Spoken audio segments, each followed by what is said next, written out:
అండి అందరికీ. పచ్చి కరక్కాయలు ఎప్పుడైనా చూసారా మీరు? చూడండి, ఇలా ఉన్నాయి.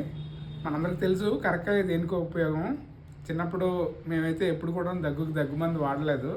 కరక్కాయ ముక్కనే బుగ్గ కింద పెట్టుకొని నైట్ కానీ డే కానీ పెట్టుకుంటే ఆ రసం అలాగా వస్తుంది. సో దాంతో దగ్గు తగ్గిపోయేది. ఇప్పుడంటే ఎక్కువ టానిక్లు వాడుతున్నాం. నేను ఇప్పుడు కూడా చిన్నప్పుడైతే టానిక్ ఎప్పుడు వాడలేదు. ఇది ఈ కరక్కాయ బాగా ఎండిన తర్వాత జనరల్గా వాడతాం మనం. ఎందుకంటే పచ్చిది చాలా ఒగరుగా ఉంటుంది. ఇది అసలు తేనెతో కలిపి తిన్నా సరే తినలేమని అన్నారు. చాలా ఒగరు ఉంటుందంట. రెండోది, అది బాగా ఎండిన తర్వాత దాంట్లో ఇంకా ఔషధ గుణాలు బాగా థిక్నెస్ ఎక్కువయ్యి బాగా మనకు ఉపయోగపడుతుంది.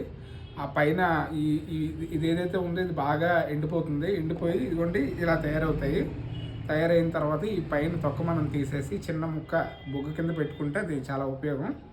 అండ్ ఇది పొడి చేసేసి వాడినా సరే అన్ని చాలా విధాలుగా మనకు ఉపయోగపడుతుంది. దేనికంటే అసలు ఫస్ట్ యాక్టివ్నెస్ని బాగా పెంచుతుంది. రోజు ఆ పొడిని మనం వేడి నీళ్ళు కానీ లేదంటే లైట్గా తేనెలో కానీ కలుపుకొని తాగితే రోజు కూడా మన ఫేస్ గ్లో కూడా పెరుగుతుంది, యాక్టివ్నెస్ కూడా చాలా బాగా పెరుగుతుంది. అండ్ ఇంకోటి ఏంటంటే ఇప్పుడు ఈ పచ్చి కరక్కాయ తినడం చాలా ఒగరని అన్నారు. మనం ఒకసారి తిని చూద్దాం ఎలా ఉంటుందో.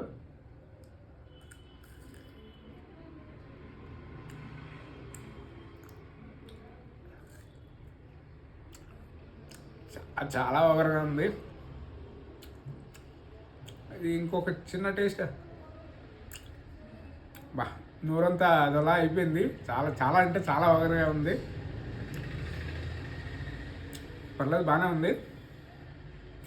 So thank you.